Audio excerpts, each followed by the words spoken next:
Le journal de 7 heures sur Europe 1, Christophe Lamar. Bonjour Christophe. Bonjour Dimitri, bonjour à tous. Comme un parfum de sauve-qui-peut à Mayotte, il y a l'immigration devenue incontrôlable, mais ce n'est pas le seul problème qu'affrontent les Mahorais. Entre tensions migratoires, délinquance et coupures d'eau, leur quotidien n'est pas loin d'être invivable. Certains ont fait un choix, quitter l'archipel. Charles L'Huillier, vous êtes l'envoyé spécial d'Europe 1 à Mayotte. On n'a pas de chiffres précis, mais une indication, le nombre de postes à pourvoir dans la fonction publique augmente. Oui, Léon, fonctionnaire de 63 ans, pensait vivre une fin de carrière paisible sous les cocotiers. Mais il a vite déchanté, car il est arrivé l'an dernier, en pleine opération Wambushu. On ne peut plus vivre, on ne peut plus aller sur une plage. Quand on est en forêt, on croise des clandestins qui se baladent avec des coupes-coupes. J'ai des collègues qui ont eu un doigt de pied de coupé, tout ça pour un téléphone. J'ai un suivi psychologique depuis un mois, à cause de ce qu'on vit à Mayotte. Là, je sature. Un ras-le-bol quasi général ici depuis 10 ans. Conséquence, environ 1000 postes de fonctionnaires seraient à pourvoir sur l'île, malgré les 43% d'indexation sur salaire. Même difficulté dans le secteur privé, à tel point que Julie, recruteuse, ne veut plus embaucher de métropolitains. On enchaîne crise sur crise et personne ne veut venir à Mayotte. On veut des gens qui s'installent durablement. Et du coup, aujourd'hui, c'est pas les métropolitains qui viennent pour s'installer. Un manque d'attractivité qui ne devrait pas s'arranger ici, car à l'actuelle crise sociale s'ajoutent aussi les coupures d'eau. Elles ont lieu 2 jours sur 3 depuis 6 mois. Charles L'Huillier, envoyé spécial d'Europe 1 à Mayotte. Les barrages sont toujours en place ce matin. Les collectifs citoyens doivent décider de leur maintien ou non dans les prochaines heures. L'hommage de la France à Robert Badinter, le père de l'abolition de la peine de mort. Début de la cérémonie à midi, place Vendôme, au pied de ce ministère de la Justice dont il fut le locataire entre 1981 et 1986. Vous parliez de l'abolition de la peine de mort. Écoutez cet extrait d'époque. Nous sommes le 18 septembre 1981 à l'Assemblée nationale. Robert Badinter, alors ministre de la Justice, défend au nom du gouvernement la suppression de la peine capitale. Cette justice d'élimination, cette justice d'angoisse et de mort, décidée avec sa marge de hasard, nous la refusons. Nous la refusons parce qu'elle est pour nous l'anti-justice, parce qu'elle est la passion et la peur, triomphant de la raison et de l'humanité.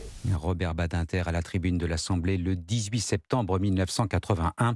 La cérémonie d'hommage nationale sera présidée tout à l'heure par Emmanuel Macron en présence de 2 élus, la France insoumise, contrairement aux souhaits de la famille Badinter. Le chef de l'État, par ailleurs, favorable à une entrée au Panthéon de Robert Badinter. À la SNCF, maintenant, on se prépare au grand embouteillage ce week-end. Les syndicats maintiennent à l'appel à la grève des contrôleurs. Un week-end qui correspond au chassé-croisé des vacances scolaires de la zone C et de la zone A. 70 à 90% des contrôleurs se sont déjà déclarés grévistes. Colère des voyageurs qui ne comprennent pas le jusqu'au boutisme des syndicats. Reportage Geoffrey Branger. Il y en a marre, franchement, c'est toujours le même cirque. Les yeux fixés sur son téléphone, Estelle scrute le site de la SNCF pour savoir si son train va rouler ce week-end. Comme de nombreux Français, elle craint qu'il soit annulé. Je suis censée partir samedi matin en direction de Bordeaux, mais vu comme c'est parti, le train va certainement être annulé. Et comme d'habitude, on sera prévenu à la dernière minute, on essaiera de trouver une voiture, ça va être compliqué, une galère, quoi. Patrice aussi doit prendre un train ce week-end, direction la Bretagne. Il est très remonté. Insupportable, normalement, il devrait y avoir un service minimum qui leur interdise de faire grève pendant les vacances scolaires. Je crois que c'est ce qu'on a fait pour le trafic aérien. Et puis Valentin, qui travaille dans le BTP, estime, comme beaucoup de Français, que les cheminots, comme les contrôleurs de la SNCF, sont déjà privilégiés. Ils ont beaucoup d'aide et à chaque fois, ils en demandent plus et on leur donne plus. Il y a certains métiers à côté qui travaillent beaucoup plus et qui n'ont pas forcément autant d'aide qu'eux. Je pense qu'ils poussent le bouchon un peu trop loin des fois. Cette mobilisation durera de jeudi à lundi. Les prochains week-ends ne sont pour l'instant pas concernés par cet appel à la grève. Un reportage Geoffrey Branger, négociation au point mort et prévision de trafic pour ce week-end du 16 février attendu dans la matinée. La SNCF annonce qu'elle va privilégier les destinations neige vers les Alpes et les Pyrénées. La colère également des agriculteurs de la coordination rurale du Lot-et-Garonne. Ils ressortent les tracteurs. Les manifestations prévues ce matin devant les agences bancaires du département. Pendant ce temps, à Paris, les représentants de cette même coordination rurale et une délégation de la Confédération paysanne ont rendez-vous à l'Élysée. Hier, à Matignon, la FNSEA a déjà fait passer un message au Premier ministre. Il y a urgence, Alexandre Chauveau. J-10 avant l'ouverture du salon de l'agriculture et malgré les promesses du couple exécutif, les syndicats restent très vigilants. 10 jours, c'est donc le temps qu'a Gabriel Attal pour transformer ses annonces en mesures effectives. Autrement, la FNSEA n'exclut pas une reprise de la mobilisation et surtout un accueil sur mesure à Emmanuel Macron la semaine prochaine, porte de Versailles. Arnaud Rousseau, président de la FNSEA. Le monde agricole attend beaucoup d'un changement de logiciel et que celui qui aujourd'hui a la carte pour changer le logiciel, c'est le président de la République. Nous, on a montré qu'on était des gens responsables, qu'on avait des revendications claires, qu'on avait des actions responsables mais déterminées et que personne n'avait intérêt à ce que les choses dérapent. Ce travail collectif, il doit se traduire par ce changement de logiciel. Arnaud Rousseau qui attend du chef de l'État des annonces claires sur les négociations en cours à Bruxelles. Les syndicats invitent enfin le président à livrer sa vision de ce que doit être l'agriculture française.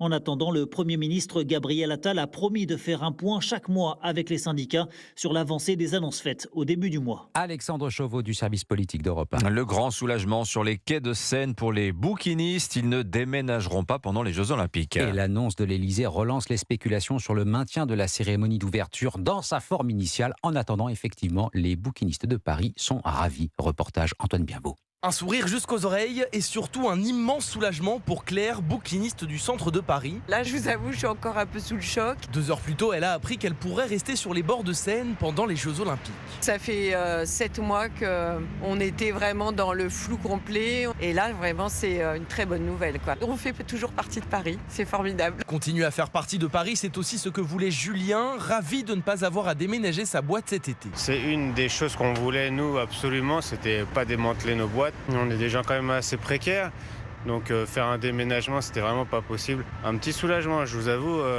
si c'est vraiment le cas, c'est une bonne nouvelle, ouais. Une joie partagée par tous les bouquinistes des alentours, y compris Antoine, qui veut tout de même rester prudent. C'est une très bonne nouvelle, mais je demande à voir de mes propres yeux. J'attends de voir vraiment si aucun bouquiniste ne soit déplacé. Je suis d'un naturel méfiant. Bouquiniste depuis 27 ans, il assure tout de même qu'il fera son maximum pour accueillir au mieux les touristes du monde entier pendant les Jeux Olympiques l'été prochain. Et le reportage Antoine Bienveau. Et puis vous n'y échapperez pas, ce mercredi c'est la Saint-Valentin, sacré business. Ah oui, 3 Français sur 5 prévoient de fêter les amoureux. Cadeaux sortis, les professionnels se frottent déjà les mains. Reportage Stéphane Dubois. En amour, les Français ne sont pas très originaux. Sans surprise, les fleurs sont en tête des cadeaux privilégiés. Plus d'1 million de bouquets devraient être vendus aujourd'hui. Pas très extravagant non plus, les parfums. 1 Français sur 10 compte en offrir à sa moitié. Et qui dit Saint-Valentin dit dîner aux chandelles. Pour le secteur de la restauration, c'est le jackpot. C'est même le jour le plus rentable de l'année. Selon Damien Rodiard, président de The Fork, une plateforme française de réservation en ligne, un restaurant sur 4 affiche déjà complet. Le ticket moyen qu'on constate par exemple sur le mois de janvier, c'est 33 €. Et là, on est plus sur des tickets moyens autour de 40 €. On voit aussi que les Français vont dans des restaurants, ils privilégient les restaurants qui ont des menus spécifiques pour la Saint-Valentin parce qu'ils ont envie de se faire plaisir avec un menu complet. Et la Saint-Valentin fait même vibrer le cœur du e-commerce. Les achats sur les différentes plateformes devraient augmenter de 25% pour l'occasion. Et si fleurs, parfums et restaurants n'ont pas trouvé grâce à vos yeux, pas de panique, vous êtes 1/3 à acheter un cadeau au tout dernier moment. Tiffaine Dubuard, autre solution bien plus simple mais pas moins romantique. Dire à votre amoureux ou votre amoureuse que vous l'aimez. Quelques grammes de douceur et d'attention dans ce monde de brut, ça ne peut pas faire de mal. Bon, je ne suis pas amoureux, mais je vous aime bien quand même, Christophe Lamar. Voilà. Mais moi aussi. On vous aime, Christophe. Merci beaucoup, c'était votre journal. Il est 7h09 sur Europe 1, à suivre l'édito éco. Et à l'heure de cette nouvelle grève à la SNCF, tiens justement, combien compte la compagnie ferroviaire aux Français? Ça se chiffre en dizaines de milliards, nous dira Nicolas Bouzou. Juste après, l'invité actu d'Europe 1 matin, le maire de Béziers, cofondateur de Reporters sans frontières, Robert Ménard. Il réagira à cette injonction du Conseil d'État à l'Arcom de réexaminer le cas CNews. On en parle dans un instant. 7h.